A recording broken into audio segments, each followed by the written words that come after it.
ciclo menstrual. Ahora vamos a retomar el esquemita que les di en la clase pasada. Entonces, la clase pasada les di un esquema general y van a ver que se lo vamos a aplicar incluso para ciclo sexual masculino. Pero bueno, ahorita estamos con el femenino y estamos con ciclo menstrual.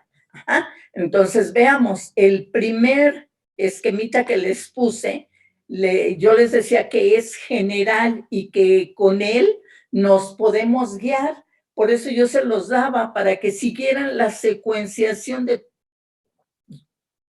todas las interacciones que se van dando a todo lo largo. Ajá. Entonces, de acuerdo con ello, observemos. Entonces, decíamos que en el caso de factores ambientales, a partir de la pubertad, que es cuando alcanzan la madurez sexual los organismos, a partir de ese momento ellos ya pueden captar todos los estímulos ambientales. Y en ese momento esos estímulos ambientales van a ser captados por sistema nervioso central. Sistema nervioso central, a través de neurosecreciones, va a estimular al hipotálamo. Cuando el hipotálamo es estimulado, él va a sintetizar, dijimos, lo que son factores liberadores, que también se le denominan como hormonas liberadoras de las gonadotropinas. Ajá. Y observamos, esos factores van a viajar de hipotálamo para llegar a la hipófisis. Una hipófisis que está formada por dos lóbulos, la adenohipófisis y la neurohipófisis. En la adenohipófisis vamos a encontrar tres tipos de células, que son células alfa, beta y cromófobas. Son tres tipos. De esos tres tipos, las células beta son muy importantes porque ellas son las que tienen receptores para esos factores liberadores. Entonces, los factores liberadores van a estimular a las células beta de la adenohipófisis y esas células beta van a sintetizar FSH y LH. Entonces, estas dos hormonas van a salir de hipófisis y van a viajar a través de vía sanguínea hacia lo que es las gónadas, en este caso, los ovarios. Ajá. Y en ellos vamos a observar cómo van a tener receptores en esa gónada, pero particularmente en las células que tienen receptores para esas hormonas. Y así vemos que FSH va a estimular a las células foliculares porque ellas son las que tienen receptores para FSH, mientras que las células de la teca interna van a tener receptores para LH. Entonces, las hormonas pueden viajar a todos los órganos del cuerpo, pero solo van a ejercer efecto en aquellos órganos cuyas células tienen receptores para esas hormonas. Todos los demás órganos van a pasar desapercibidos por esas hormonas porque no tienen receptores. Entonces, de acuerdo con ello, siempre se dice, las células foliculares son las que sintetizan los estrógenos. Ahorita vamos a ver por qué. Entonces, decíamos que a diferente nivel del ciclo, vemos diferentes hormonas que se están sintetizando. Así, en el hipotálamo sintetizaba estos factores liberadores y dijimos que eran péptidos muy pequeñitos, como de 9 aminoácidos. Ajá. A eso se les conoce como oligopéptidos, porque son péptidos pequeños, pero la naturaleza de esta hormona es peptídica. Luego, ellos estimulan a la adenohipófisis, a las células beta, y sintetizan la adenohipófisis FSH y LH, que son hormonas muy grandes, son de naturaleza glucoproteica. Aquellas son moléculas muy, muy grandes, pero tienen la particularidad de que siguen siendo peptídicas porque son glucoproteicas, entonces son peptídicas, ¿de acuerdo? Luego, estas células estimulan a lo que es el ovario y ahí va a haber la síntesis de otro tipo de hormonas que van a ser hormonas de naturaleza esteroidal, Entonces, de acuerdo con ello, vamos a observar cómo la naturaleza de las hormonas que van a participar en el ciclo menstrual, vamos a observar cómo va a variar dependiendo del nivel donde estemos analizando. Ajá. Pero característicamente observamos que estas hormonas esteroidales que están siendo sintetizadas por células foliculares o teca interna debido al estímulo de FSH y LH respectivamente, tenemos que esos estrógenos pueden ahora sí estimular el desarrollo de los folículos. Y vamos a observar cómo el desarrollo de los folículos viene de un ovocito que dijimos que está bloqueado en profase 1 diploteno, cubierto por una capita de células foliculares cúbicas y teca interna y teca externa. Ese es un folículo inmaduro. Ajá. Ese folículo inmaduro va a madurar por efecto de estrógenos. Ahorita se los voy a dar morfológicamente. Ajá. Y va a ocasionar que de ese folículo inmaduro se transforme en un folículo de Graf, que es el folículo maduro en el caso de los mamíferos. De acuerdo con ello, vamos a observar estrógenos lleva a cabo lo que es la fase folicular en el ovario, pero también estrógenos, vamos a observar cómo también estrógenos va a ejercer su efecto aquí a nivel de útero. Y en útero, este es un corte de útero en el cual me muestra la pared del útero. Entonces, en el caso del útero, tenemos que está constituido por dos elementos. Tiene un estrato basal, que es este compacto, y un estrato funcional, que es este. El estrato funcional es el que se desecha durante la menstruación, el estrato basal no. Ajá, él no es afectado.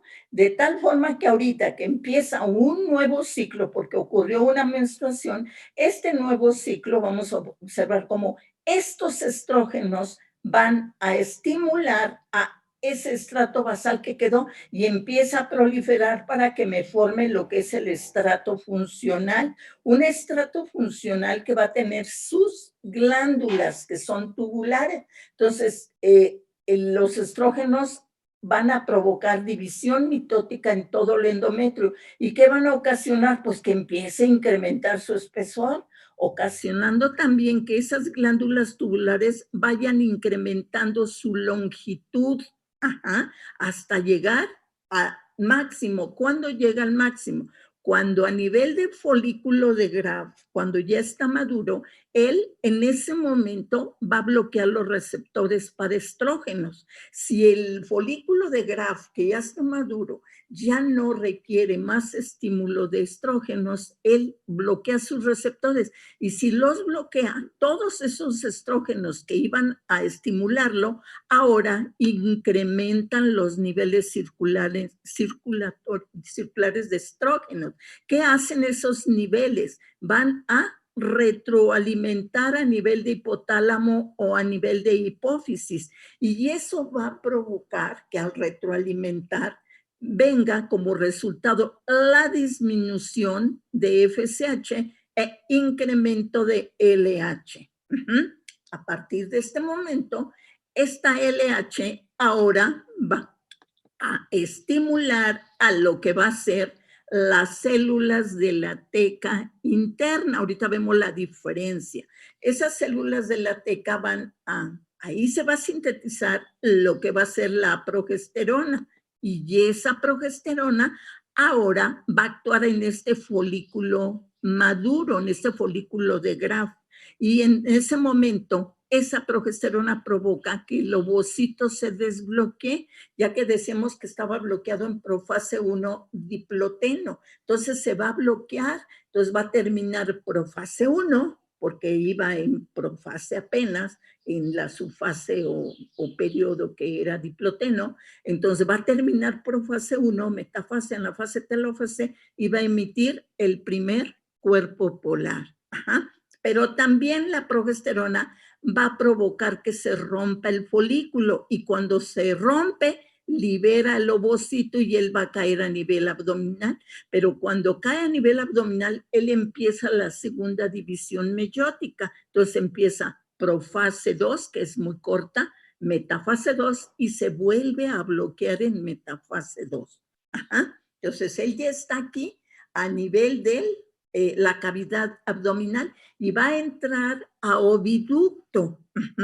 En oviducto, en la parte anterior, puede encontrar espermatozoides o no. Si no encuentra espermatozoides, este ovocito se va a alisar, bloqueado en metafase 2, pero si encuentra espermatozoides, ese ovocito va a ser desbloqueado por el estímulo de un espermatozoide y se va a llevar a cabo lo que va a ser la fertilización. Entonces, la fertilización ocurre en el primer tercio anterior del oviducto. Ajá.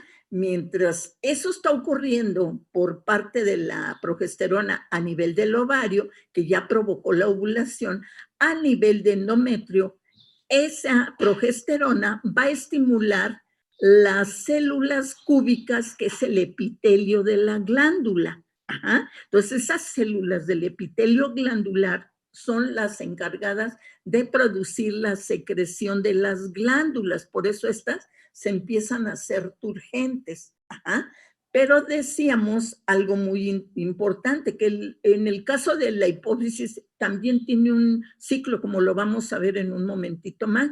No está sintetizando los niveles hormonales uniformemente durante toda la vida, sino que vamos a ver que él también tiene cambios cíclicos.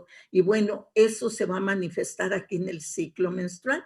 ¿Por qué? Vamos a observar, ya cayó el ovocito a nivel de cavidad abdominal y en el ovario me quedó lo que es teca interna, teca externa y células foliculares.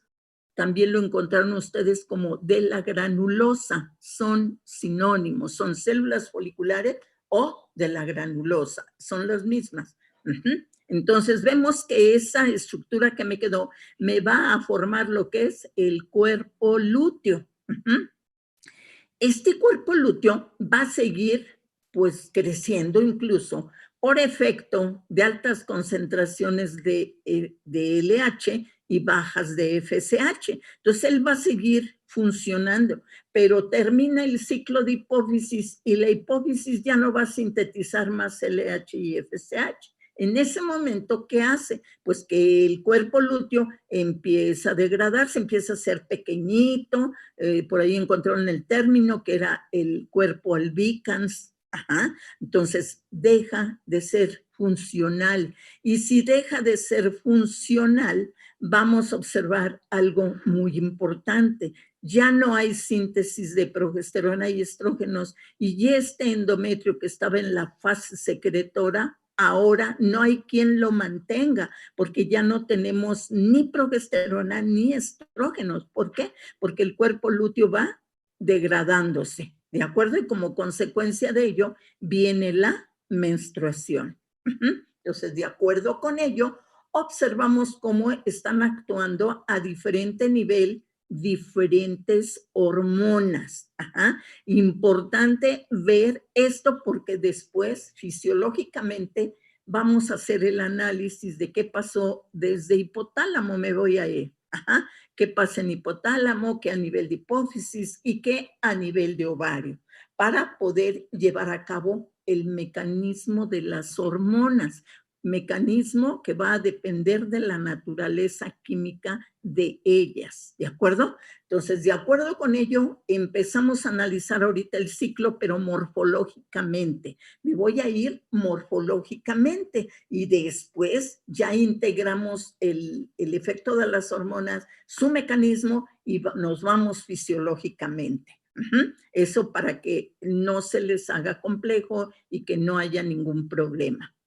Entonces, de acuerdo con ello, observemos. Aquí tengo todo un ciclo, pero lo tengo con los niveles hormonales. Ajá. Entonces vamos a observar. Al inicio del ciclo, ¿quién me lo marca? Pues la menstruación. Ahí se inicia un nuevo ciclo sexual. Entonces, de acuerdo con ello, observemos.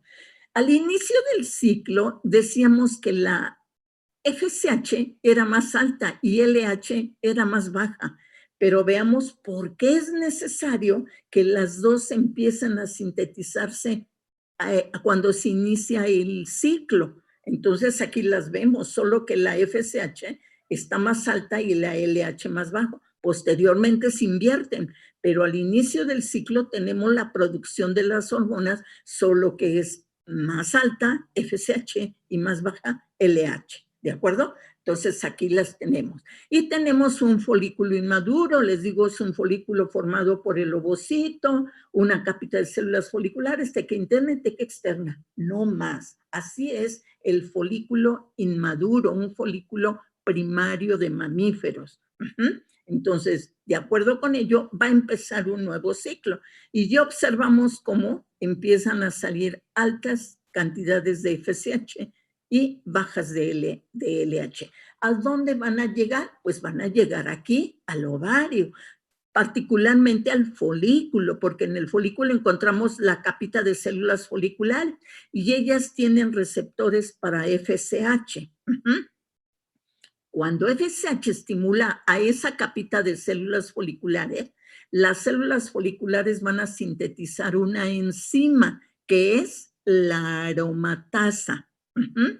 Mientras que LH también simultáneamente se liberó, pero en menor cantidad. Ellas van a estimular a las células de la teca interna y en ese momento van a propiciar que se lleve a cabo la transformación de colesterol a progesterona y de progesterona a testosterona. Ajá. La testosterona que se está sintetizando en las células de la teca interna, pues están aquí pegaditas las células foliculares. Esa hormona que se está sintetizando es de naturaleza esteroidal. La membrana de la célula no le representa barrera. Ella puede entrar y salir por su naturaleza, de tal forma que esa testosterona pasa fácilmente a donde están las células foliculares y entra la célula folicular, pero en el interior la célula folicular tiene una enzima que sintetizó que es la aromatasa. La aromatasa transforma a la testosterona en estrógenos y los estrógenos dijimos que eran los responsables de provocar la maduración folicular. Entonces llevan a cabo todo lo que es la fase folicular. A nivel de ovario, a nivel de útero llevaría a cabo la fase proliferativa. Entonces veamos, empezó muy alto FSH y baja LH. Posteriormente se van a invertir los niveles. ¿Por qué? Porque resulta que cuando ya tenemos un folículo de Graf, ese folículo de Graf bloquea receptores y decíamos que incrementaban los niveles de estrógeno. Estos niveles de estrógeno lo que van a hacer es retroalimentar a nivel de hipotálamo hipófisis y ahora vendría la síntesis de mayor concentración de LH y menos de FSH. Y aquí la tenemos, y hay muy alta LH y muy baja FSH. LH va a llegar a donde está el folículo maduro, que es el folículo de Graf.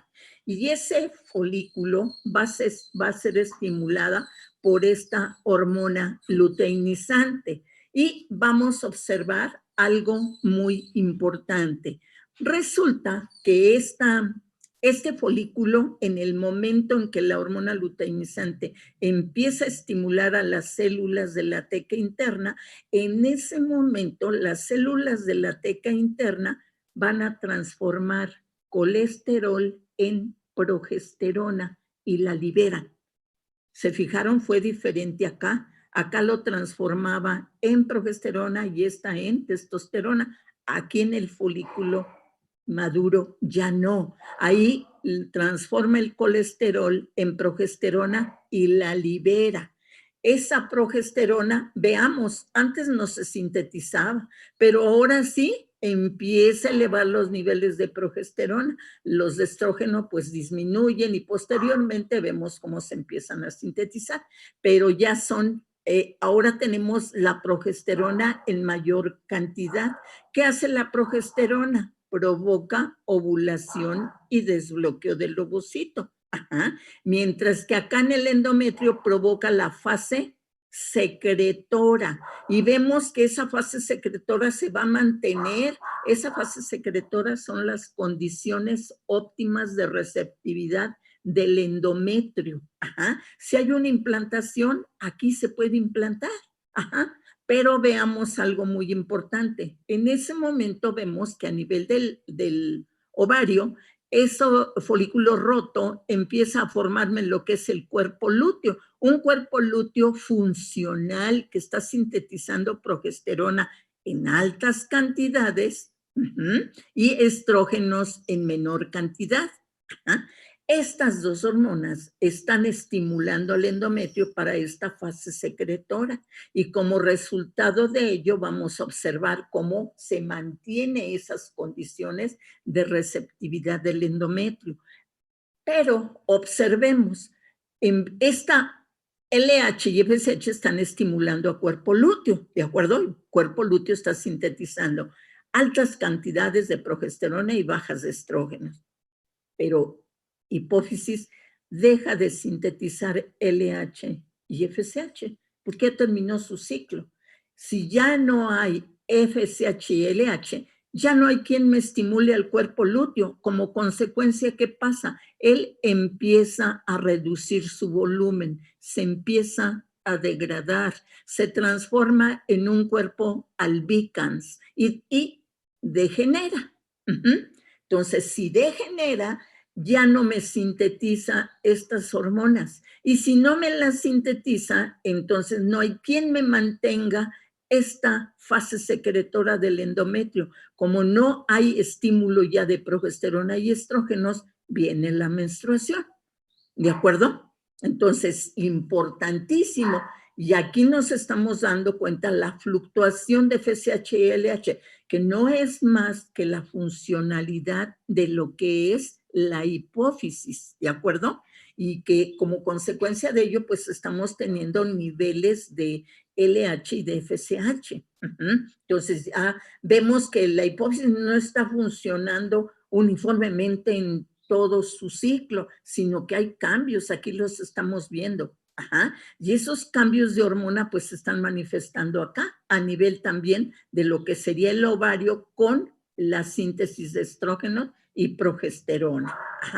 Entonces observamos muy significativamente que esta progesterona y estrógenos me van a mantener estas condiciones de receptividad. ¿De acuerdo? Entonces, de acuerdo con ello, ¿aquí hay alguna duda? Sí, profesora, tengo una duda. Dijo que los adelante. folículos, no me queda claro cuáles son los folículos.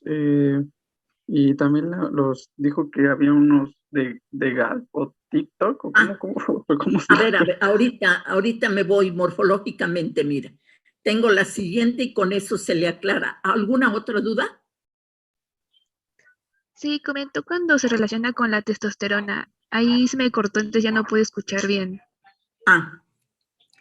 Cuando ahorita les menciono cuando en el folículo primario, cómo va a ejercer su efecto FSH y LH simultáneamente para que una célula, que es la célula folicular, sintetice lo que es la aromatasa, que es una enzima que ella va a mantener ahí en su citoplasma, mientras que la LH va a estimular a las células de la teca interna.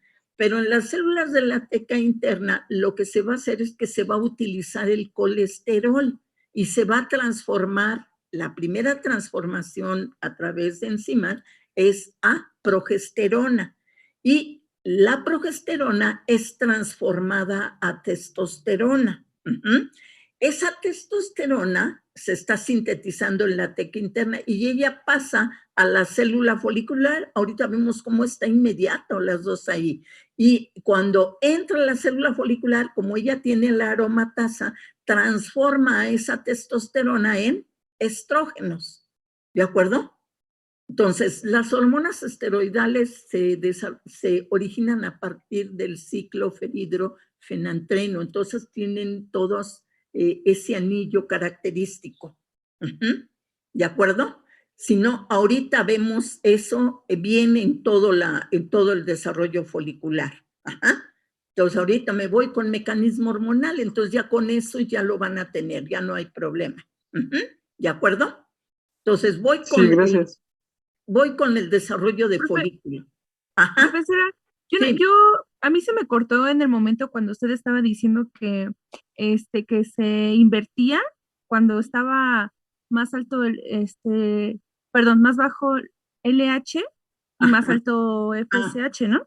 Y decía que sí. se invertía, pero era en el Ah, momento cuando el folículo estaba sí. maduro, Al ¿no? inicio del ciclo, ¿O entendí mal? está más alta FSH y más baja LH al inicio del ciclo, ¿de acuerdo?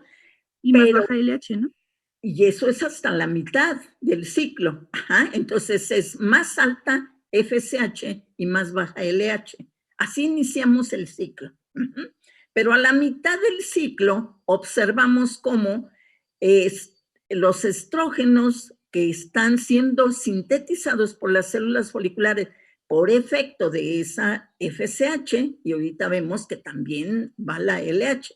Entonces vemos que como incrementan los niveles, este incremento es lo que retroalimenta a nivel de hipotálamo hipófisis, y ahora se invierte. Ahora observamos cómo tenemos un pico muy alto de LH y bajo de FSH. Por eso se dice que esta retroalimentación de estrógenos a nivel de hipotálamo hipófisis es una retroalimentación positiva, no inhibe, nada más disminuye los niveles. Por eso es una retroalimentación positiva. Entonces aquí se invierte. En la segunda mitad del ciclo ya tenemos más alta LH y más baja FSH. Al inicio del ciclo es más alta FSH y más baja LH. ¿De acuerdo? Yo les decía, hay que considerar que desde el principio del ciclo debe de estar presentes las dos hormonas.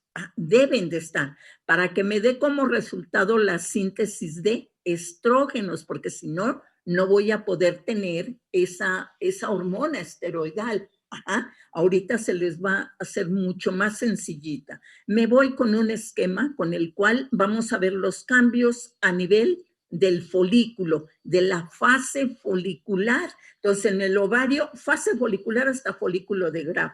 Y en el caso del útero, en la fase proliferativa que coinciden las dos. Los dos están bajo efecto de estrógenos. La segunda fase del ovario es la fase ovulatoria, mientras que acá empieza la fase secretora. Luego viene la fase luteínica en el ovario, son 3 fases, fase folicular, ovulatoria y luteínica, formación o degradación del cuerpo lúteo. Esa es la fase luteínica, mientras que acá tenemos la fase proliferativa que corresponde a la fase folicular, la ovulatoria porque empieza la fase secretora. Cuando esta fase luteínica termina, viene la menstruación.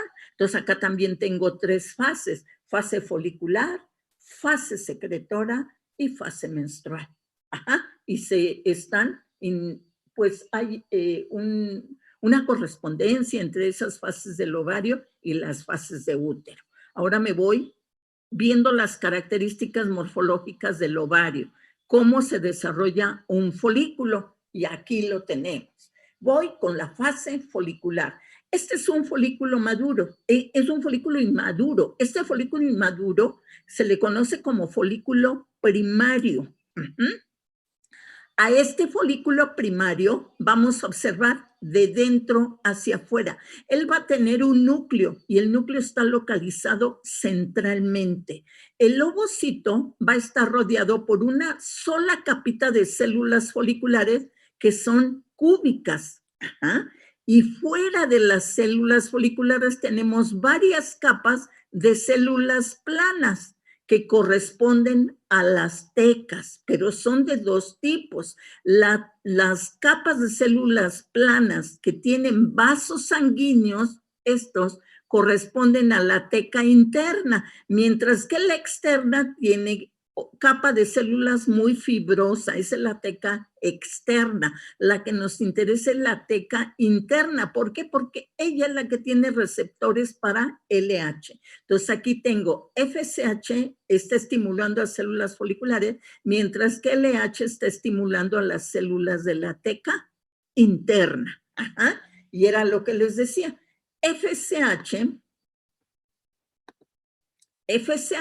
va a provocar el estímulo a nivel de las células foliculares y va a propiciar que estas células foliculares sinteticen la aromatasa.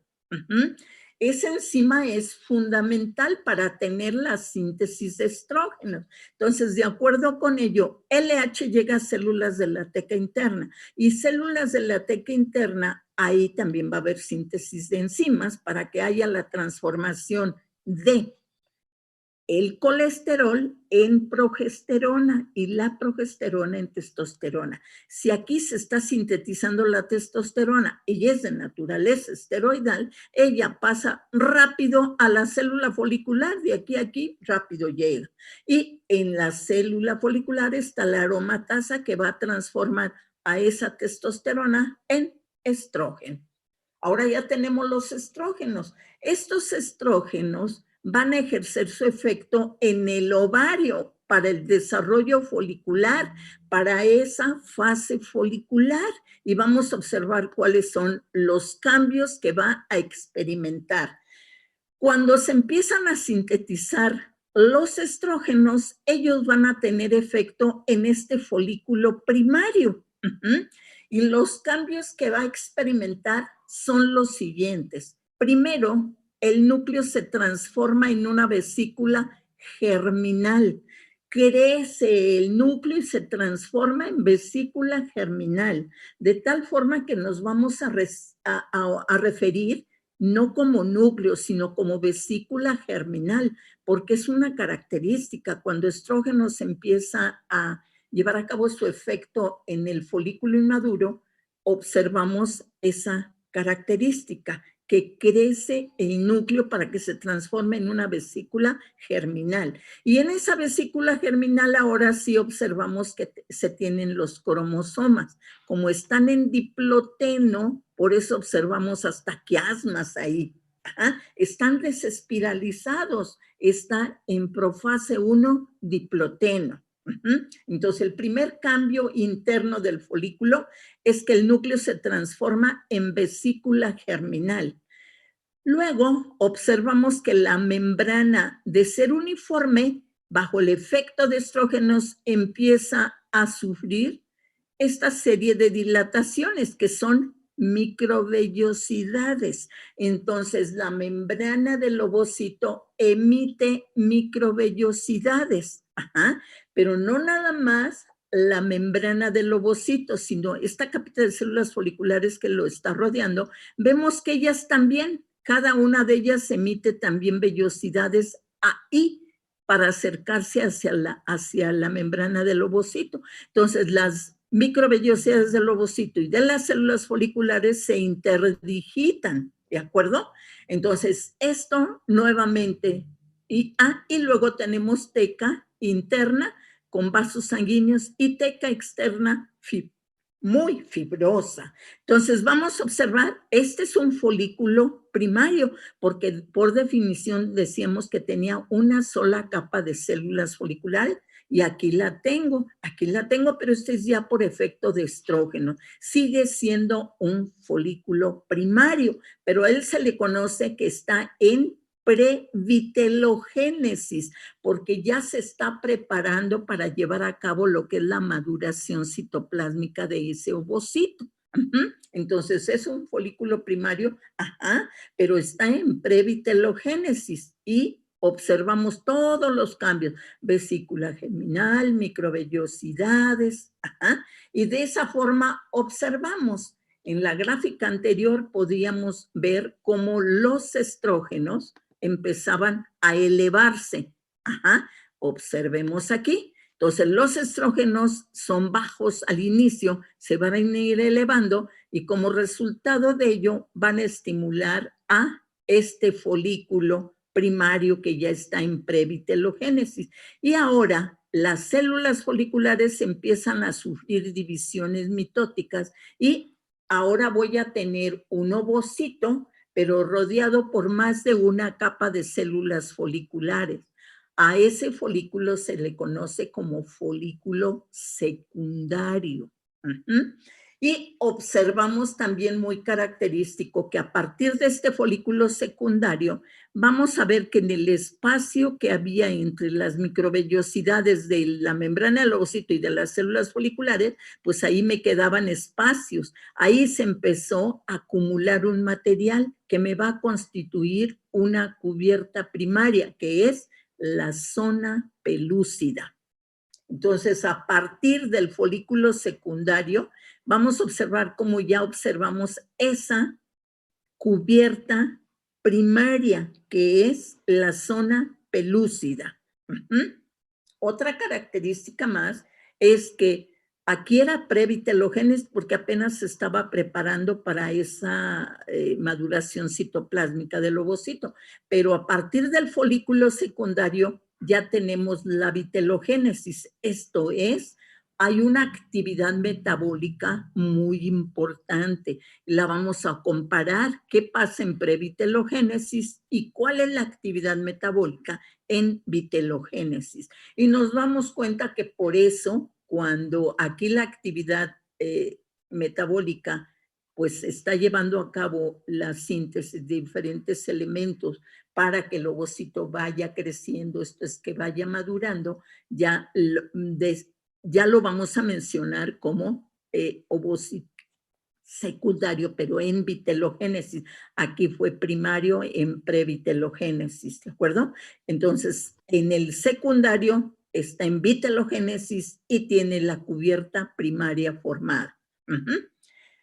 Profesora, una pregunta. Ajá. ¿Me podría repetir qué es la zona pelúcida que dijo? La zona pelúcida es un material que sintetiza el propio ovocito y que recibe el nombre de zona pelúcida. Es acelular, es un material formado por 3 glucoproteínas. Entonces, esa es se le denomina como cubierta primaria, primaria porque la forma el propio ovocito. ¿De acuerdo? Profesora, ¿y en qué zona se Sí, encuentra? profesora, muchas gracias. Está sobre la superficie de la membrana del ovocito, rellenando los espacios que hay entre las microvellosidades. Ajá. Ok, muchas gracias, profesora. Está protegiendo al ovocito, así va a estar, lo va a proteger. Ajá. Entonces, de acuerdo con ello, observemos. Los niveles de estrógeno se van a seguir elevando, lo veíamos en la gráfica. Y de esa forma observamos que pasa de un folículo secundario a un folículo terciario. En el folículo terciario, todo lo que se le formó acá, aquí lo tenemos. Pero aquí vemos que el número de células foliculares se incrementa aún más en ese folículo terciario. Pero aquí característicamente empiezan a aparecer estos espacios entre las células foliculares. A estos espacios se les conoce como vesículas de Kalexner. Es característico de este folículo terciario, ¿de acuerdo? Entonces, estas vesículas de Kalexner se van a fusionar y al fusionarse me van a constituir lo que es el antro folicular, esa cavidad grandísima que presenta lo que es el folículo de Graf. Folículo de Graf se escribe con doble A, por favor. Entonces, de acuerdo con ello, ya tenemos un folículo maduro. ¿Por qué? Porque morfológicamente nos damos cuenta que cambia totalmente su morfología, incluso va cambiando y eso nos va indicando fisiológicamente que está llevando a cabo una actividad diferente cada uno de ellos. Entonces, aquí, producto de que se fusionaron todas estas vesículas de Kalexner, tenemos el antro folicular, pero este antro folicular está delimitado por la capita muy delgada de células foliculares o de la granulosa. Él me delimita este antro folicular y como resultado de ello, a este ovocito rodeado por esa capita de células foliculares es desplazado hacia un extremo. Ajá. Entonces ya no está en la parte central, lo está desplazado hacia un extremo. Entonces tiene las células foliculares o de la granulosa delimitando lo que es el antro folicular y observamos también característicamente cómo en el caso de la teca interna y teca externa la tenemos. La teca interna decíamos que era la importante porque está muy vascularizada y tienen receptores para la LH. Entonces, ahora ya tengo un folículo maduro o folículo de Graf. Ahora veamos otra característica. Yo les decía, cuando ya está en previtelogénesis, un folículo primario me indica que estrógeno ya empezó a ejercer su efecto. Y tenemos que la vesícula germinal está en la parte central. Cuando pasa a folículo secundario, la vesícula germinal se va desplazando hacia un polo. Cuando estamos en el folículo terciario, ese desplazamiento es mayor. Cuando estamos en un folículo maduro o de Graf, ya está totalmente desplazada hacia un polo. Hacia ese polo donde se desplaza la vesícula germinal se le conoce como polo animal. El polo opuesto, este de acá, es el polo vegetal. Entonces, la vesícula germinal se desplaza hacia el polo animal. ¿De acuerdo? Entonces, característicamente, este es un folículo de Graf. Hasta aquí termina la fase folicular que está bajo el efecto de estrógenos.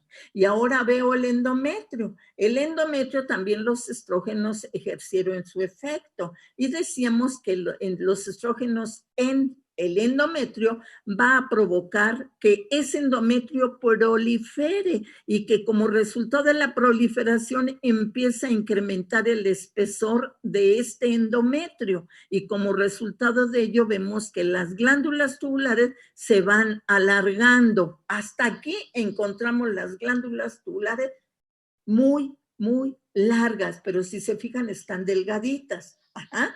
A partir de este momento observemos, este folículo de Graf ya está maduro. Y si ya está maduro, él bloquea receptores para estrógenos. Cuando los bloquea, los niveles de estrógenos circulantes se elevan y eso es lo que va a retroalimentar a nivel de hipotálamo hipófisis. ¿Para qué? Para que ahora se disminuya la síntesis de FSH y se incremente la síntesis de LH.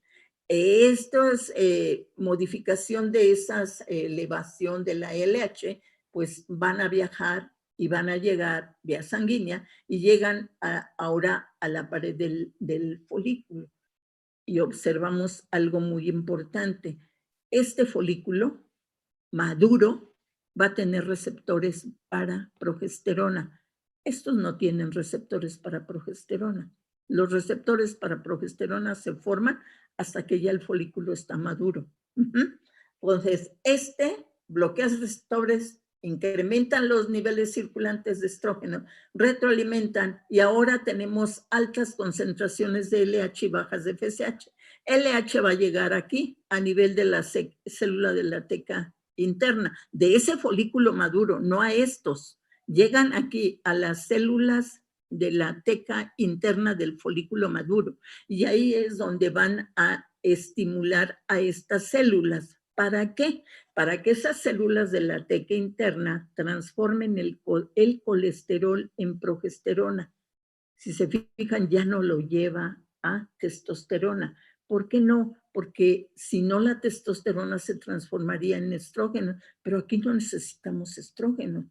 Por eso es que bajan los niveles de FSH para que ya no se sinteticen esos estrógenos que se requieren para esta maduración. Entonces, como tenemos altas concentraciones de progesterona, ella va a promover aquí en las células de la teca interna que se transforme colesterol a progesterona y esa progesterona se va a liberar. Ajá.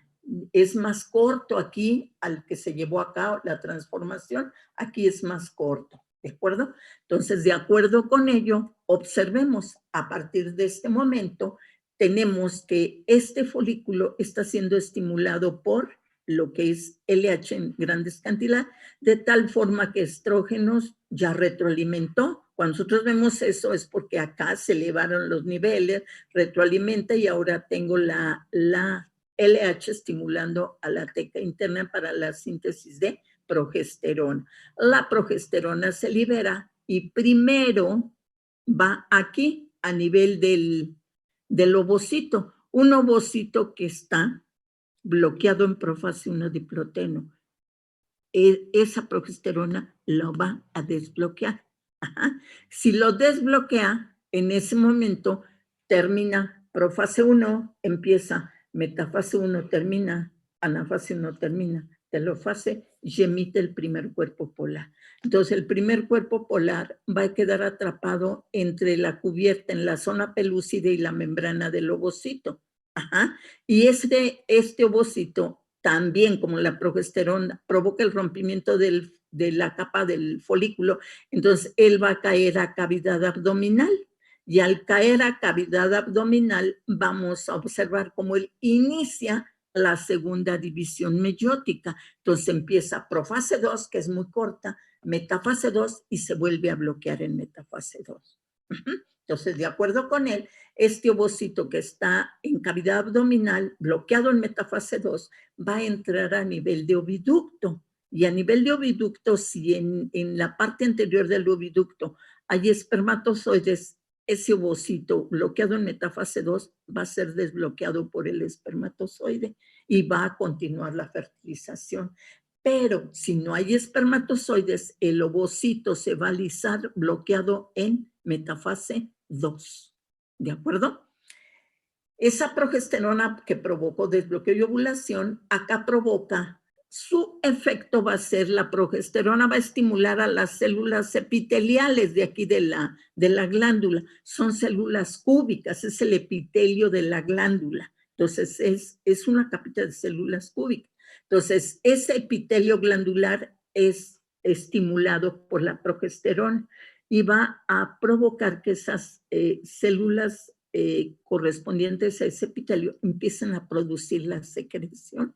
Entonces, esas secreciones hacen que estas glándulas tubulares pues se hinchen, que sean glándulas muy turgentes por la gran cantidad de secreciones que están llevando a cabo.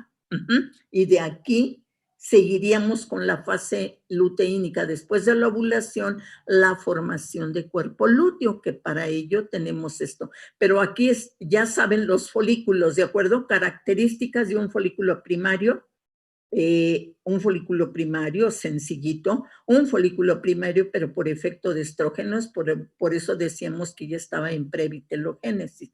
La vitelogénesis es una actividad metabólica que va a empezar a llevar a cabo a partir de un folículo secundario, folículo terciario, y va a terminar en el folículo de Graf.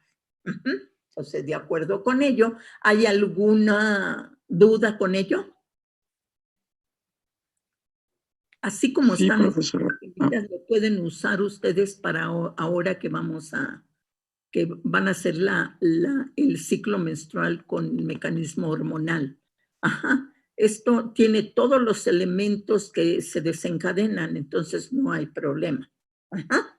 Bueno, ya tenemos fase folicular, fase proliferativa, acá del bloqueo, y acá vendría la fase secretora.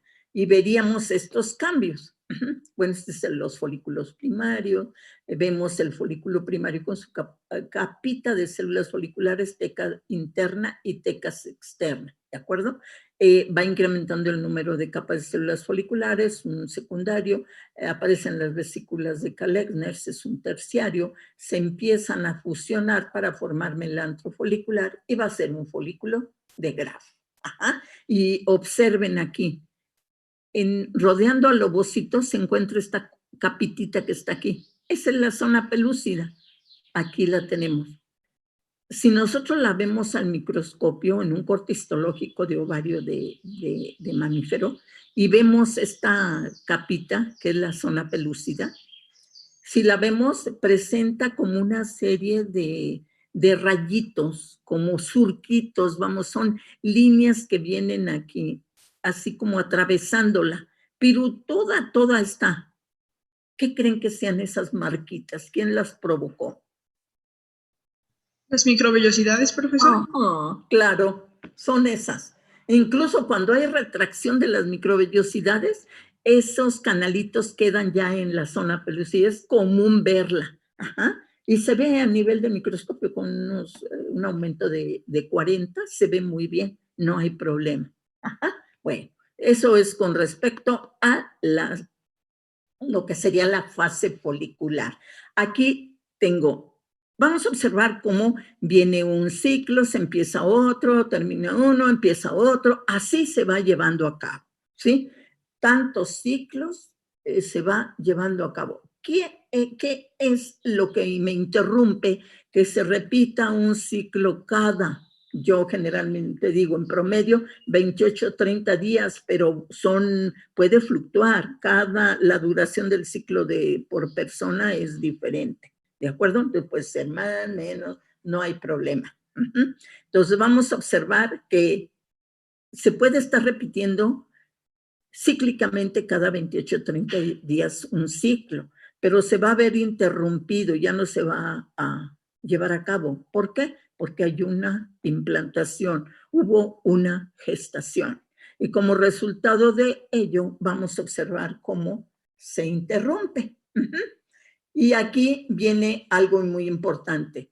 La fase secretora, la condición fisiológicamente que presenta las condiciones óptimas para que un implante se pueda llevar a cabo, para que se pueda implantar el embrión. Pero dijimos que el cuerpo lúteo, porque el ciclo de lo que es la hipófisis, pues ya no va a sintetizar FSH-LH y eso provoca que el cuerpo lúteo se degrade y deje de sintetizar progesterona y estrógeno. Ya no hay progesterona y estrógenos, viene la menstruación, pero si nosotros requerimos esta fase secretora para que se pueda llevar a cabo una implantación del embrión y que dure ahí todo el periodo de gestación de 9 meses, entonces veamos cuál es el mecanismo mediante el cual en el ciclo menstrual el cuerpo lúteo no va a degenerar. Entonces veamos. Viene un ciclo, se está iniciando un ciclo a nivel del ovario, viene la fase folicular, va madurando hasta tener un folículo maduro. Aquí los niveles de estrógeno, y aquí vendría la fase proliferativa. Los niveles de estrógeno se elevan porque bloquea sus receptores para estrógeno. Entonces, los niveles de estrógeno están muy elevados, eso retroalimenta positivamente a nivel de hipotálamo e hipófisis y ahora incrementan los niveles de lo que es la LH y baja los niveles de FSH. Entonces, de acuerdo con ello, observemos cómo tenemos característicamente que en ese momento vemos como la LH es la que va a provocar ovulación, desbloqueo. Vendría la fase ovulatoria. Y viene el cuerpo lúteo funcional que va a sintetizar progesterona y me va a mantener lo que va a ser, pues, estas condiciones fisiológicamente, pues, importantes para que se pueda implantar un embrión, pero como deja de sintetizar FSH y LH la hipófisis, que hace que el cuerpo lúteo se vaya degradando y deje de sintetizar las hormonas esteroidales, que son progesterona y estrógeno. Como resultado de ello viene la menstruación. Se inicia un nuevo ciclo, aquí lo tenemos. Viene la ovulación, pero en este caso observemos algo muy importante. En este caso vamos a observar cuando el ovocito cae a la cavidad del cuerpo y luego vamos a esperar cómo ese ovocito entra a oviducto y en oviducto, en la parte anterior, encuentra espermatozoides. Se lleva a cabo la fertilización. el ovocito que está bloqueado en metafase 2. ¿Por qué? Porque la progesterona lo desbloqueó de profase 1 diploteno, pero cuando cae vuelve a iniciar meiosis 2 y empieza profase 2, metafase 2 y se bloquea. Quien lo va a desbloquear es el estímulo del espermatozoide. Ajá. Y de esa forma, a nivel del oviducto, se va a llevar a cabo en la parte anterior, en la fertilización y en los 2 tercios posteriores, la segmentación. Mientras tanto, ¿qué estamos viendo en el ovario? Pues que se está formando el cuerpo lúteo. Ahí no hay problema. Ajá. Se está formando el cuerpo lúteo y él va a seguir sintetizando progesterona y estrógeno para mantenerme estas condiciones, pero ya viene el ciclo en el cual hipófisis ya no va a sintetizar FSH y LH. Ajá. Entonces, ¿qué va a pasar con ese embrión cuando llega a nivel de endometrio en la fase secretora? Cuando llega, el embrión llega en la etapa de blastocisto, formado por nódulo embrionario y trofoblasto. El trofoblasto forma nexos embrionarios y el trofoblasto va a sintetizar, ya se implanta y me sintetiza una hormona, que es la hormona gonadotrofina coriónica. Entonces, ese trofoblasto que está sintetizando la hormona gonadotrofina coriónica va a ser importante porque esa hormona va a estimular al cuerpo lúteo, porque ya el cuerpo lúteo no recibe estímulo de la hipófisis, ya no hay producción de FSH y LH en ese momento. Entonces, la hormona gonadotrofina coriónica lo estimula y no deja que degenere. Vemos, aquí va disminuyendo, aquí no, se va a mantener funcional, sintetizando progesterona y estrógenos. ¿Por qué? Porque está un embrión implantado. Ajá. Y ese embrión, cuando se implantó, sintetizó la gonadotrofina coriónica. Esa hormona gonadotrofina coriónica es cuando van a, que si quieren saber si están embarazadas, pues son los niveles de gonadotrofina coriónica los que se detectan.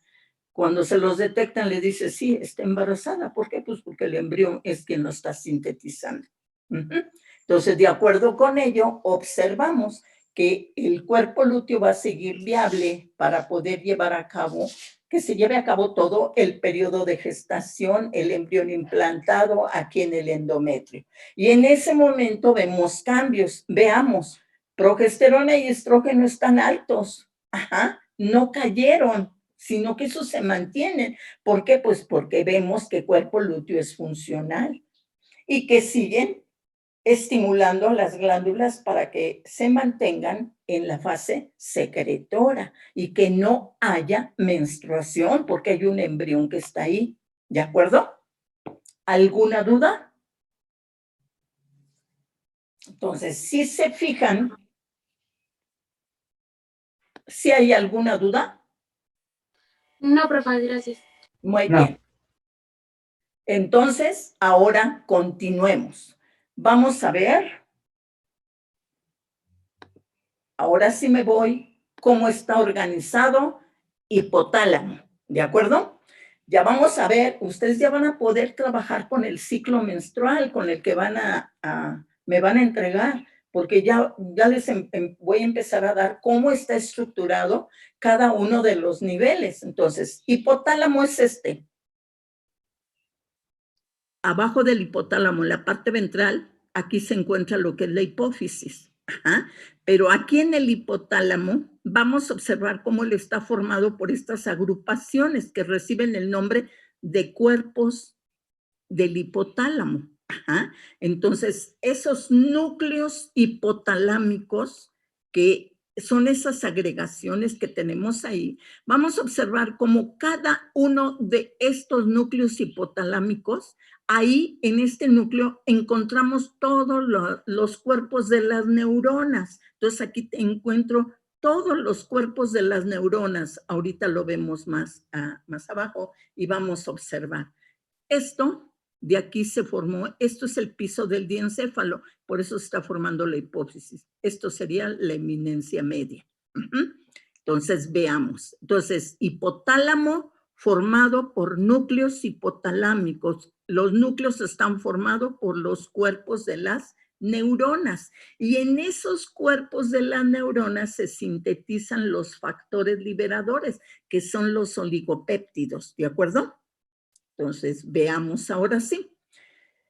Vamos a ver muy característicamente cómo se forma la hipófisis para podernos explicar por qué en un lóbulo hay diferentes tipos celulares y en otro no. Bueno, durante el desarrollo embrionario se va a empezar a formar la hipófisis y se empieza a formar de la siguiente forma. Esta es una vesícula encefálica. Acá tendría otra, que es el telencéfalo, diencéfalo. Bueno, a la altura del diencéfalo, en el piso del diencéfalo, aparece una evaginación. Ajá. El color verde me significa que es neural.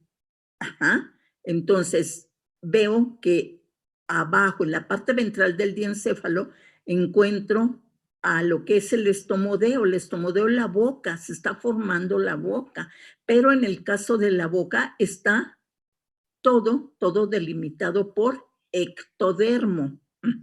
Entonces, tenemos colores universales que nos van a indicar la naturaleza del tejido. Así, el verde es neural, el azul es ectodermal. Ajá. El rojo es mesodermal, amarillo es endodermal. El negro es precordal y el gris es notocordal. Esos colores se los van a aprender, los tienen que manejar porque pues en el caso de los embriones vamos a encontrar esos colores por los tejidos que se van a formar. Ajá. ¿De Profe, acuerdo? por favor, ¿las podría repetir? ¿Los puede Por repetir? favor. ¿Tienen los Por libros? Verde es neural, azul es ectodermal, rojo es mesodermal, amarillo es endodermal, negro es precordal y gris es notocordal. ¿De acuerdo? Entonces, la hipófisis está formado por tejido nervioso y tejido ectodérmico. ¿De acuerdo? Entonces, veamos cómo se forma. Del piso del diencéfalo aparece una evaginación. Esa evaginación va a permanecer unida a ese piso del diencéfalo. La eminencia media es esto, es la pared ventral que está delimitando a ese diencéfalo. Ajá. Bueno, pues ahí está unido ese lobulito que se formó por una evaginación del piso del diencéfalo y ahí permanece unido. Pero del techo del paladar, porque esta es la boca, del techo del paladar aparece otra evaginación de ectodermo, pero esta evaginación sí se desprende. Ajá. Entonces este lobulito viene y se acerca a este lóbulo nervioso y de esta forma tengo constituida la adenohipófisis por ectodermo y la neurohipófisis por tejido neural. Ajá. Y queda el tallito de la hipófisis unido a lo que es el piso del diencéfalo, que constituye la eminencia media. Entonces, de acuerdo con ello, aquí en la adenohipófisis, en ese lóbulo, vamos a encontrar los tres tipos de células, las células acidófilas, basófilas y cromóforas. De ellas las betas o basófilas son las más importantes porque ellas son las que tienen receptores para esos factores liberadores. Ajá. Entonces vamos a observar, tenemos la pero la neurohipófisis está formada por fibras nerviosas. Ahorita vamos a ver por qué. Entonces, de acuerdo con ello, observemos. Ya tenemos la adenohipófisis y la neurohipófisis. La hipófisis normalmente va a tener un lóbulo intermedio aquí, pero lo que nos interesa es la adenohipófisis, no el lóbulo intermedio. Entonces, eso es importante. Entonces, de acuerdo con ello, observemos. Entonces, vamos a ver qué es lo que pasa en este momento cuando ya tenemos la adenohipófisis formada. Entonces, veamos. Vamos a observarla. Aquí la Profesora, sí. Tengo nada más una aclaración. ¿Cuál era el amarillo? El amarillo es el endodermal. Ok, gracias. Ándele, ¿de qué? Bueno, ahora sí. Entonces vemos, el hipotálamo está formado por estos núcleos hipotalámicos. Cada núcleo hipotalámico ahí tiene los cuerpos de las neuronas, si nos fijamos, ¿de acuerdo? Entonces, en esos cuerpos de las neuronas se están sintetizando lo que son los factores liberadores. Ajá. Esos factores liberadores van a viajar a través de axones. Ajá, a través de los axones. Pero esos axones y esas neuronas, hay algunas neuronas de axones cortos y a través de ellos van a viajar esos factores liberadores. Entonces veamos, las neuronas de axones largos van a llegar directamente a la neurohipófisis y ahí van a liberar esas secreciones que sintetizaron en los núcleos. Aquí la liberan en la neurohipófisis.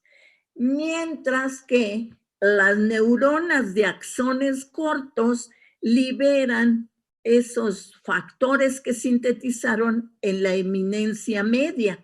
De esta eminencia media tienen que viajar para llegar aquí a lo que es la adenohipófisis, donde tenemos a las células beta. Ajá. ¿Cómo le van a hacer para que estos factores que se están liberando aquí en la base del hipotálamo lleguen a la adenohipófisis? Con respecto a la neuro no hay problema. Ya vimos que viajan a través de axones largos, pero en el caso de los axones cortos liberan y esos factores para que lleguen a la adenohipófisis necesita la participación de un sistema, cual se le denomina como sistema porta. ¿Cómo está formado ese sistema? Por los siguientes elementos. Entonces, aquí están liberando los factores liberadores. Aquí vamos a tener una redecilla de capilares que me constituye el plexo primario. Ajá. Ese plexo primario que está formado aquí en la eminencia media, de él van a partir lo que son los vasos portales y esos vasos portales llegan a la adenohipófisis y aquí forman otra redecita que es el plexo secundario. Entonces el sistema porta está formado por plexo primario de la eminencia media, vasos portales y plexo secundario.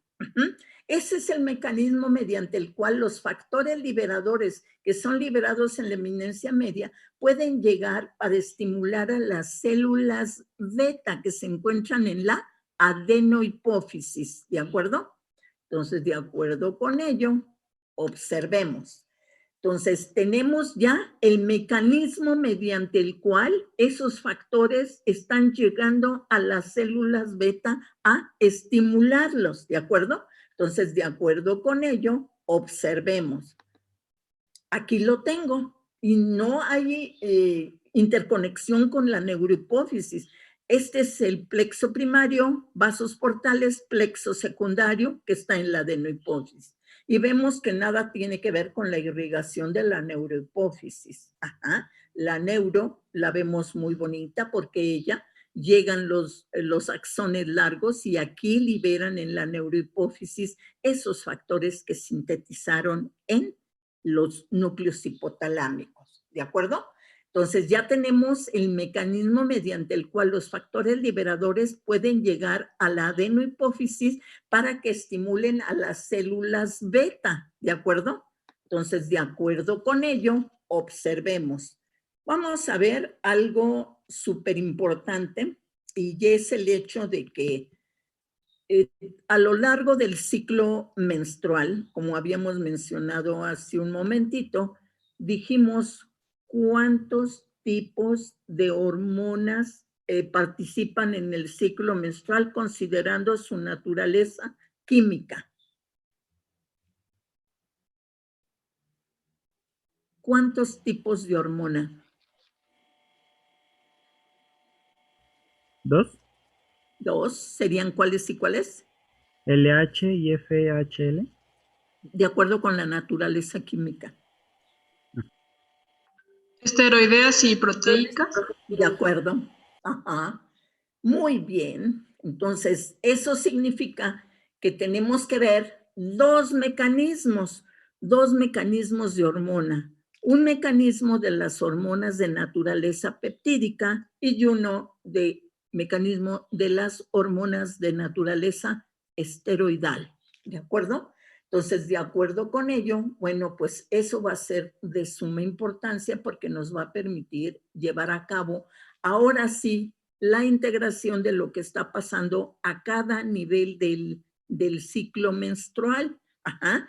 Entonces, hasta este momento, ¿tienen alguna duda de ese ciclo? Y si se fijan, lo estamos repitiendo de una forma, de otra, primero morfológica y bueno, ahorita nos vamos a ir ya integrando lo que serían las hormonas. Profesora, a mí nomás me quedó un poquito de duda con la parte de la irrigación de la adenohipófisis. No Ya, entendí muy bien eso. Los axones cortos llegan de allá de hipotálamo y esos axones cortos los van a liberarlo aquí en la eminencia media. Ellos no pueden llegar hasta acá porque son cortitos. Entonces lo liberan ahí los factores liberadores. Entonces, si se liberan ahí, necesitamos un mecanismo que permita que estos factores que están siendo liberados en la eminencia media lleguen a la adenohipófisis. Y para ello, pues está el sistema porta. Y el sistema porta está constituido por esta red de capilares que está aquí. Esta redecita de capilares constituye el plexo primario. Entonces, acá tenemos otra red de capilares, ese es el plexo secundario. Un plexo y otro se van a unir a través de estos vasos portales. Ajá. Entonces, todos los axones cortos liberan a la altura de la eminencia media esos factores liberadores y de ahí van a pasar a esa redecilla que es el plexo primario. Luego viajan a través de estos vasos portales y llegan al plexo secundario y ya están en la adeno, donde ahí están las células que tienen receptores para esos factores liberadores, ¿de acuerdo? Mientras que estos de axones largos llegan directamente hacia la neurohipófisis. Ellos no tienen ningún problema, pero acá, de que lo desembocan aquí y de aquí tienen que llegar hasta acá, pues necesitamos de este sistema porta. Ajá. Entonces, de acuerdo con ello, me voy a la hipófisis, a esta. Estos son los de axones cortos y aquí lo liberan. Aquí está la redecita de vasos. Aquí es el plexo primario. Vasos portales a través de lo que es el tallo de la hipófisis llegan al adeno y aquí está el otro redecita de capilares. De esa forma, ese sistema porta permite que estos factores liberadores lleguen a la adenohipófisis para que estimulen a las células beta. Y vamos a observar algo muy importante. En el caso de la hipófisis se van a sintetizar 9 hormonas. Ajá. De esas 9 hormonas nosotros vamos a utilizar solo las que implicadas en el ciclo sexual. ¿Como cuáles? Bueno, pues tenemos la hormona folículo estimulante y la hormona luteinizante, FSH y LH. También vamos a utilizar la prolactina. Y vamos a utilizar una hormona que es la oxitocina, pero ella está acá en lo que es la neurohipófisis. De acuerdo con la naturaleza química, aquí se me está sintetizando FSH, LH, que son de naturaleza química, ¿cuál? Proteica. Ajá, son hormonas que son de naturaleza glucoproteica, ¿de acuerdo? Mientras que los factores que se están sintetizando aquí en los núcleos son péptidos pequeñitos, son oligopéptidos, ¿de acuerdo? Si estos axones largos, aquí es donde me están liberando esos factores y aquí lo que tengo es la oxitocina. La oxitocina no se sintetiza aquí en la neuro. Ahí se está liberando. ¿De qué naturaleza será la oxitocina? ¿Esteroidea? ¿Mandé? Sería de ¿Dónde esteroidea. se sintetiza?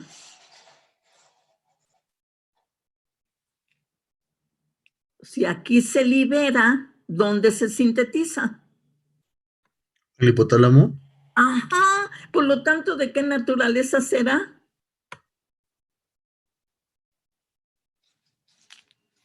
Hipotalámica. No, ¿de qué naturaleza química? El lugar sería hipotalámico, pero ¿de qué ¿Proteica? naturaleza? Serían péptidos pequeñitos, serían oligopéptidos, ¿de acuerdo? Porque se están sintetizando acá en los núcleos hipotalámicos y se libera aquí en la neuro. La neuro no sintetiza hormonas. Quien las sintetiza es la adeno. Ahí sí, porque tiene diferentes tipos de célula. Esa es la importancia del origen de la hipófisis. Ajá. Entonces, eso es lo que nos explica por qué hay diferencias en una y en otra. Hay ocasiones en las cuales pues se tiene dudas sobre el origen de algo, como, no, con ustedes no lo, les voy a decir, como lo vamos a ver en reproductor pero no, eso lo veo en el curso de biología de la reproducción. Es que ahí regresamos al desarrollo embrionario y ahí se aclaran muchas cosas. Ajá. Entonces, sí, así hay siempre algunos elementos que están en duda y dice, bueno, pues, ¿cómo lo podemos aclarar? Pues se regresa al desarrollo embrionario y, bueno, pues se va analizando y se ve de qué origen es esto realmente. Entonces, de acuerdo con ello, observamos, particular de todas las hormonas que está sintetizando la hipófisis, que son 9 en total, nosotros vamos a utilizar lo que sería la FSH, LH, usamos también la prolactina, muy importante, vamos a utilizar la oxitocina. Entonces, de acuerdo con ello, eso es para analizar lo que es el ciclo reproductor, ya sea en este caso que es el femenino, y como vamos a ver el masculino, y en el masculino yo les voy a presentar el mismo esquemita que tenemos como pues general desde el principio, y a partir de él yo puedo llevar a cabo el establecimiento de cualquier ciclo. Lo único que le voy a ir haciendo son cambios de célula donde se encuentran los receptores. De acuerdo con ello, en el ciclo sexual vamos a tener característicamente entonces 2 tipos de hormona de acuerdo a su naturaleza química. Las hormonas de naturaleza peptídica y esteroidal. Bueno, de acuerdo con ello, observemos cómo van a actuar. Y veamos esto. Aquí tenemos 2 células, la célula A y la célula B. Me voy primero a la célula B. La célula B es una célula que tiene receptores para hormonas peptídicas. Entonces pueden ser los oligopéptidos, pueden ser FSH, LH. Entonces, ese tipo de hormonas va a tener receptores aquí a nivel de la membrana, de la membrana de esa célula blanco. Una célula blanco es aquella célula que tiene receptores para una hormona. Entonces, vamos a observar. La hormona de naturaleza peptídica va a llegar al receptor que se encuentra en membrana. Él no puede penetrar. Por eso sus receptores los va a tener a nivel de membrana. Entonces, este complejo hormona receptor, estamos en membrana, ¿de acuerdo? Este complejo hormona receptor va a estimular a la proteína G. Es una proteína de membrana. Entonces, este complejo va a activar a la proteína G.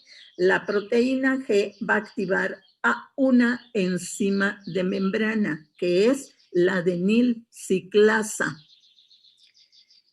La adenilciclasa activa va a fosforilar la transformación de ATP a AMP cíclico.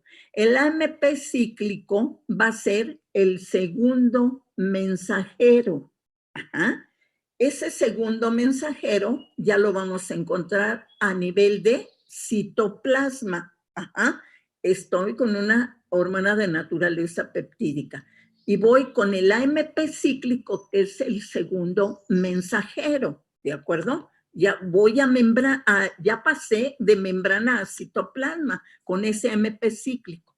Ajá. Entonces, vamos a observar en el citoplasma de esa célula encuentro aquí lo que es la proteincinasa, que está inactiva, y esta proteincinasa es el receptor del AMP cíclicos que se acaba de formar. Ajá. Pero la proteincinasa está inactiva en este momento y está formada por 2 subunidades catalíticas y 2 subunidades reguladoras.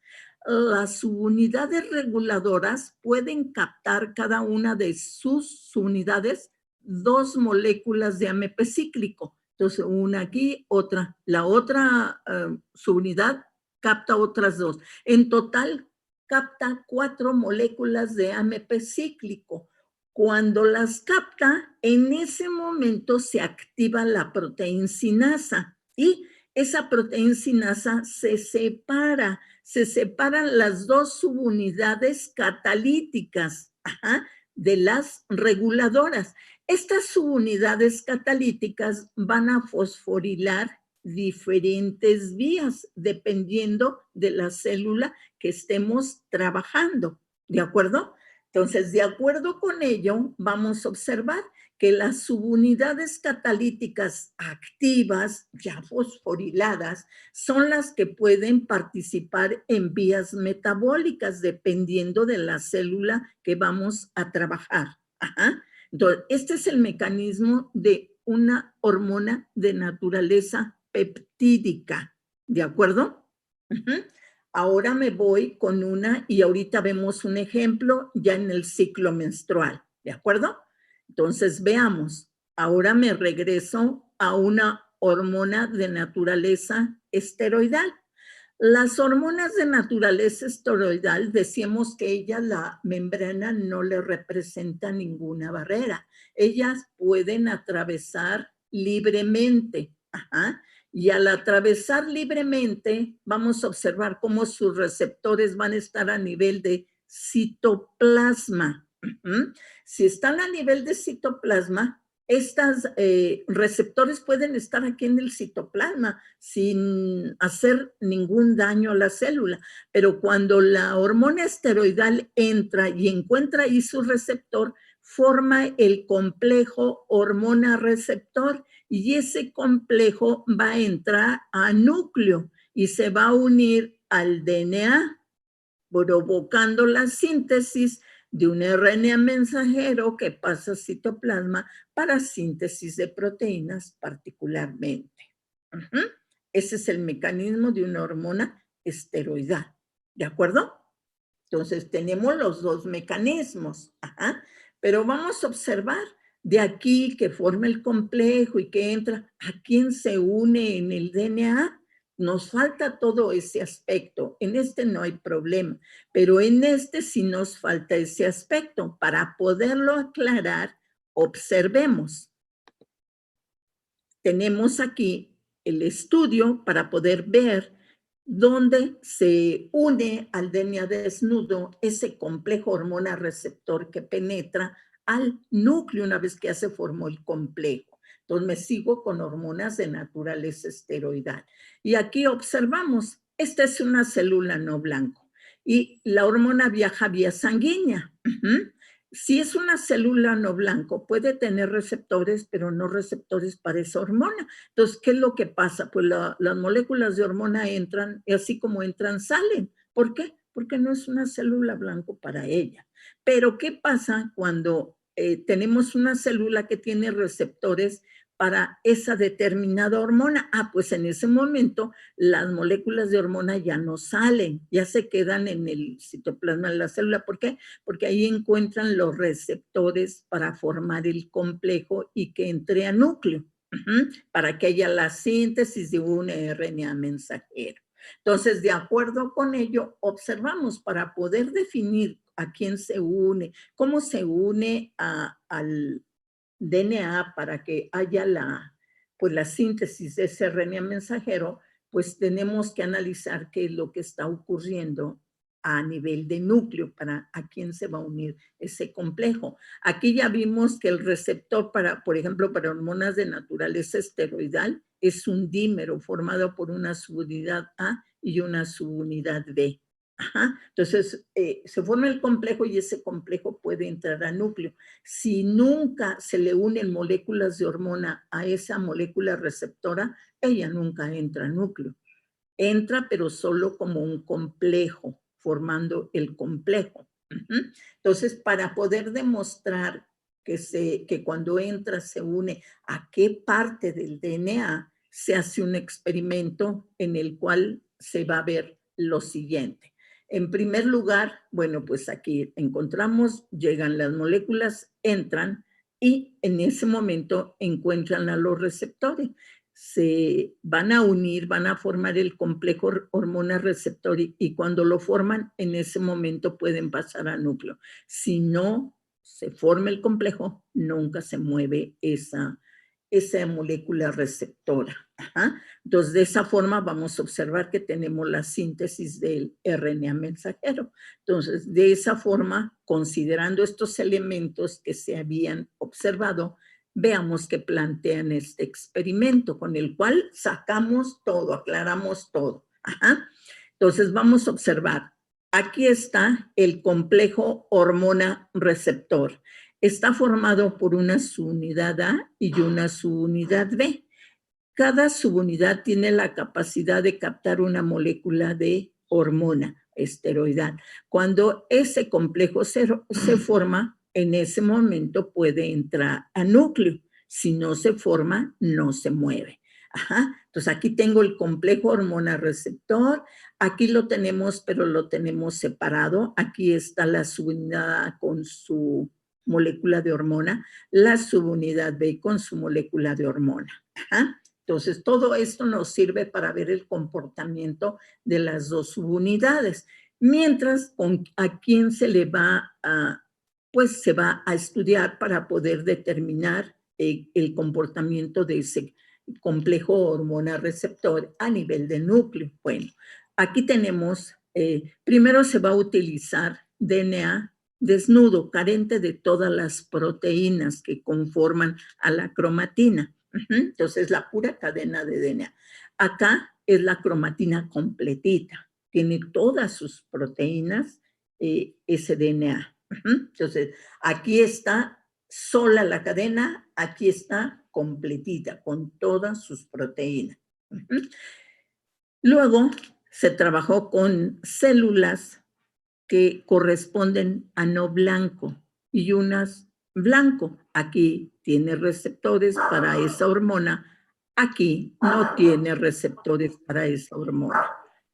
En el caso de la cromatina intacta, tenemos también un tejido blanco y un tejido no blanco. Entonces, tenemos lo mismo. Vamos a observar ahora. En este caso, cuando vamos a utilizar el complejo completito, se lo adicionan este complejo a la cadena de DNA, pero en este caso es no blanco.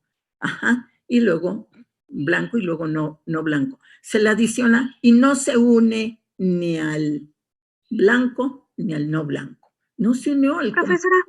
Sí. Disculpe, ¿a qué hora era la hora del laboratorio? A las 5 empieza. Muchísimas gracias, profa. Ándele, ¿de qué? Sí, a las 5 no hay problema. Porque después le sobra 45 minutos, por eso ampliamos ahorita media hora. ¿De acuerdo? Sí, gracias, profa, tenía el pendiente. Gracias. Sí, no, hay cuidado. Entonces, vemos que el complejo en el DNA carente de proteínas no se une ni al tejido blanco ni al no blanco. Ajá. Y luego vemos cuando es la cromatina, tengo el tejido blanco y a él se une. Uh-huh. Sí se une el complejo. Al no blanco no se une a pesar de que tenga todas sus proteínas completitas, formándome la cromatina. Entonces, aquí ya vimos, se une solo en la cromatina, esto es que tenga todas las proteínas. Ajá. Y porque es un tejido blanco. Uh-huh. Cuando se separan las dos subunidades A y B, la B la vamos a poner al final para ver qué es lo que va a ocurrir, mientras probemos la A. Resulta que la A, con su molécula de hormona, se une al DNA desnudo. Pero observemos, aquí no importa si el tejido es blanco o no blanco, él se está uniendo, ajá, independientemente, pero nunca la subunidad A se une a la cromatina, ya sea blanco o no blanco. Ajá. Mientras que la subunidad A no se une al DNA desnudo. Ajá. Y se une solo a lo que es la cromatina intacta, pero nunca se une al tejido no blanco. Ajá.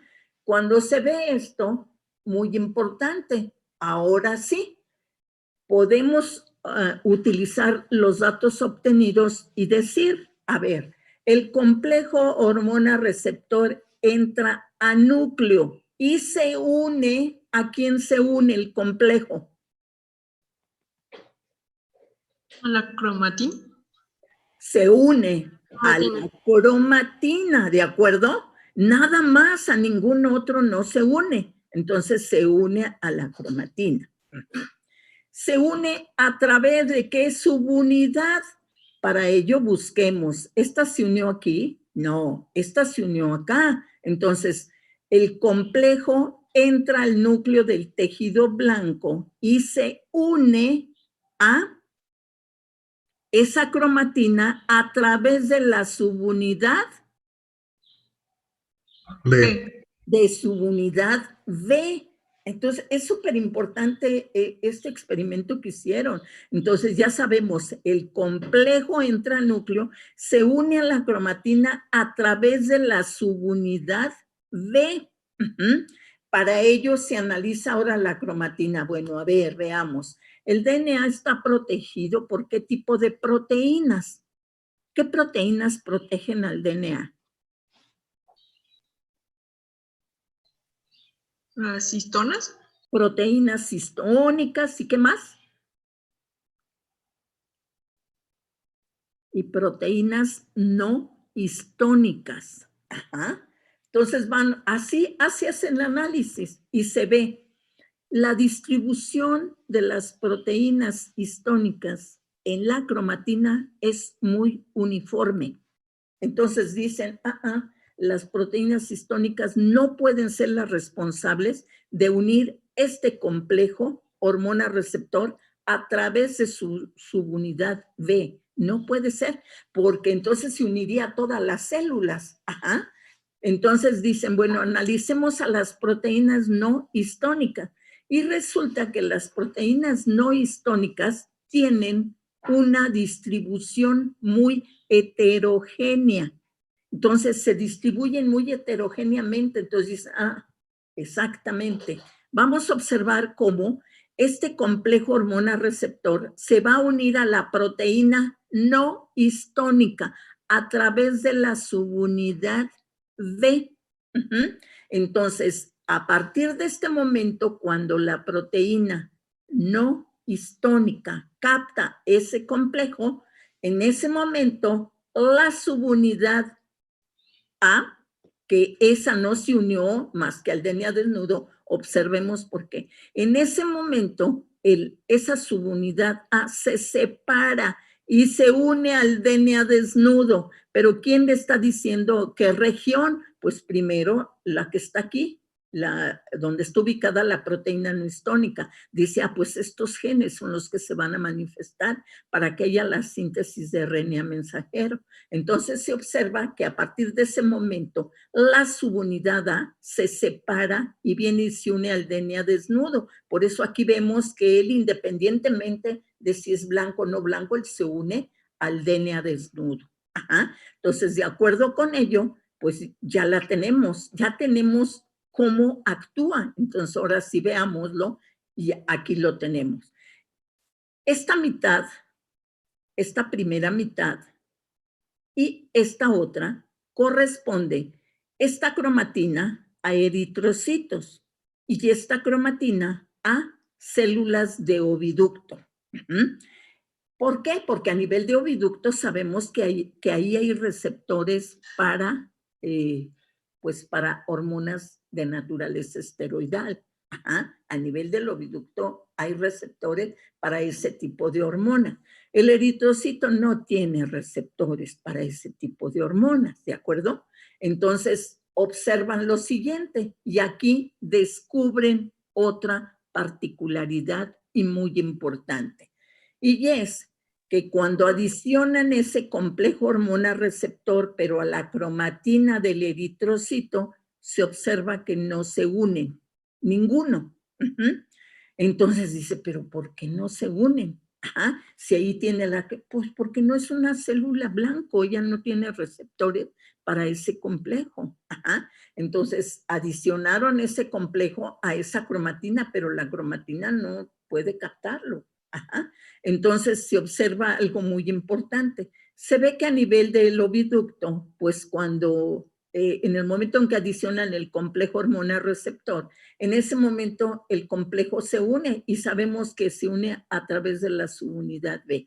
Pero aquí se dan cuenta de algo muy importante y es que toda la molécula de esa proteína no histónica no tiene la capacidad de unir al complejo hormona receptor, sino que es una pequeña fracción. Ajá. Y eso pues lo comprueban porque van fraccionando a la molécula y van probando y de esa forma se observa que de toda la molécula de la proteína no histónica, solo una pequeña fracción que se le denomina fracción AP3 tiene la capacidad de captar el complejo hormona receptor, complejo que se une a través de la subunidad B. Entonces, la subunidad B se une a la fracción AP3 de la proteína no histónica.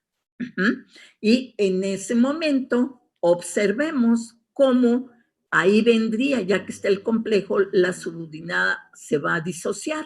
Ajá. Pero bueno, aquí el objetivo era ver si toda la proteína no histónica tenía la capacidad de captar ese complejo. Se ve que no. Y luego hacen un experimento interesantísimo en el cual dice, bueno, en el caso de la cromatina del eritrocito no tiene receptores. Ajá. Entonces, ¿qué es lo que hacen? Van a quitar esa fracción AP3 del oviducto, de células de oviducto, y se la van a trasplantar a una fraccioncita de lo que es la proteína no histónica del eritrocito. Y en el momento en que hacen ese trasplante, vemos que ahora sí se unen. ¿Por qué? Porque esa fracción AP3 es la que une a ese complejo de una célula que es blanco. Y hacen la inversa, esa fraccioncita AP3 de esta cromatina no blanco se la unen al del oviducto y se observa que ya no se unen los complejos.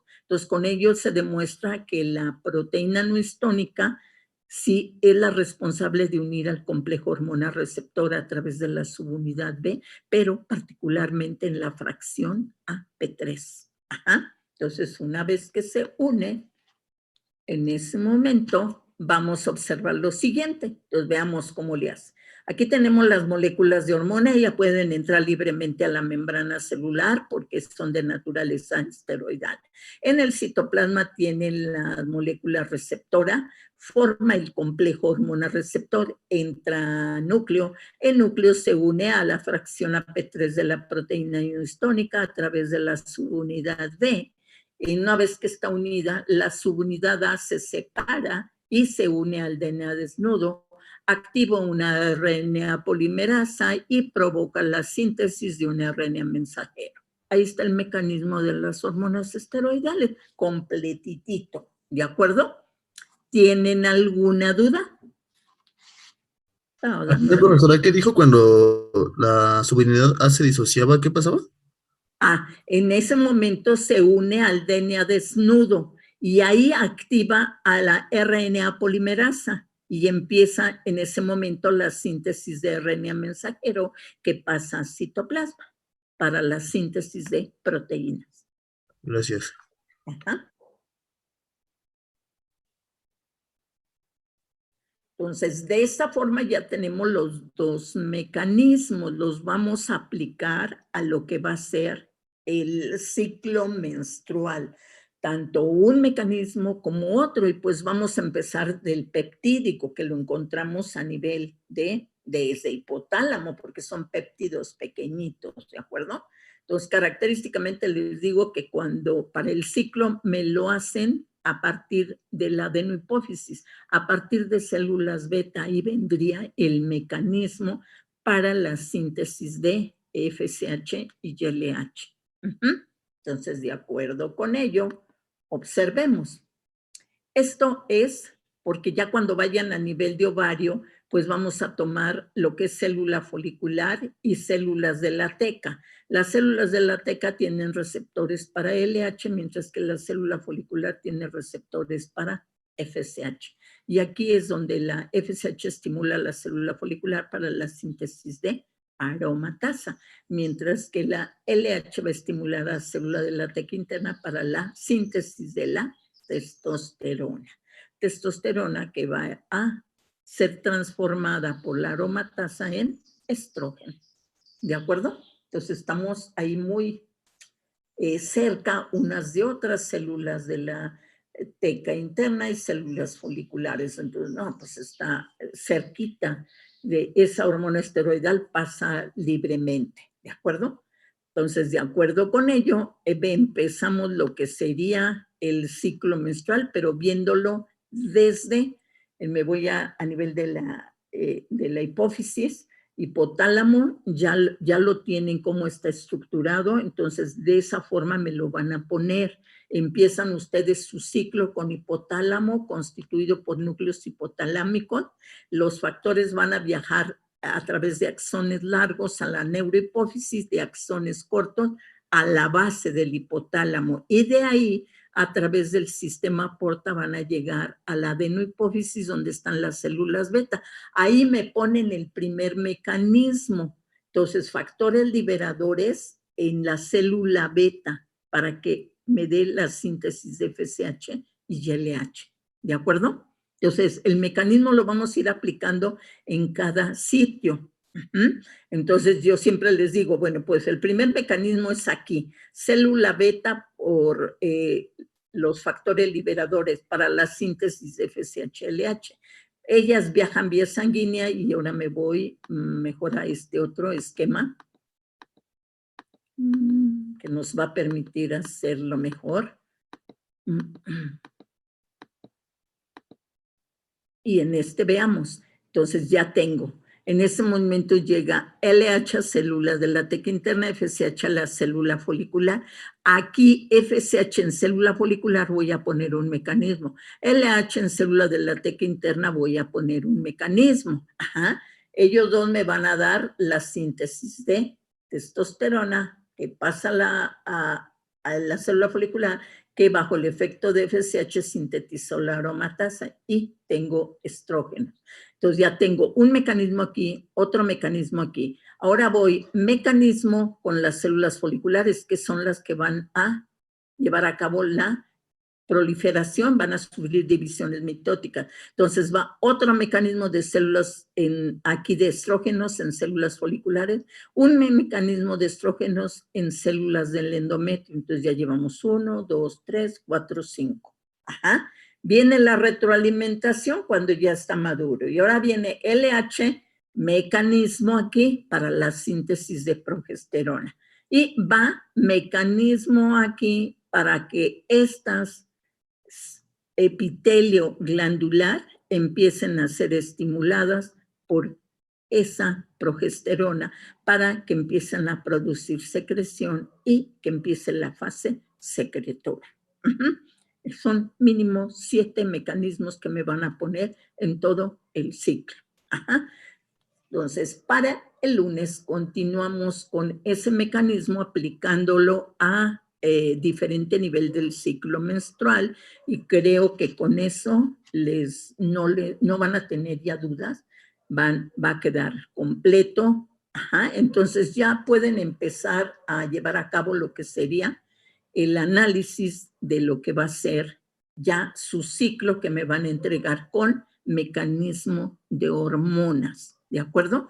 Entonces, ya saben, el efecto de cada hormona depende en qué célula estemos trabajando. Va a ser diferente el resultado que tengamos, ¿de acuerdo? Entonces, hormonas peptídicas, el receptor está a nivel de membrana, hormonas esteroidales, el receptor está a nivel de citoplasma, ¿de acuerdo? ¿Alguna pregunta? Profesora, yo tengo una duda, no sé si la vayamos a ver más adelante, sobre respecto a los dolores cuando se sufre en la descamación o en la menstruación. Eso está propiciado por las contracciones del músculo, del endometrio. Entonces, por eso cuando les dan pastillas, les relajan, para que no sufran esas contracciones. Hay personitas que los tienen tremendamente. Por ahí tenemos como 2 trabajos con extracto de plantas para tratar de evitar esos dolores.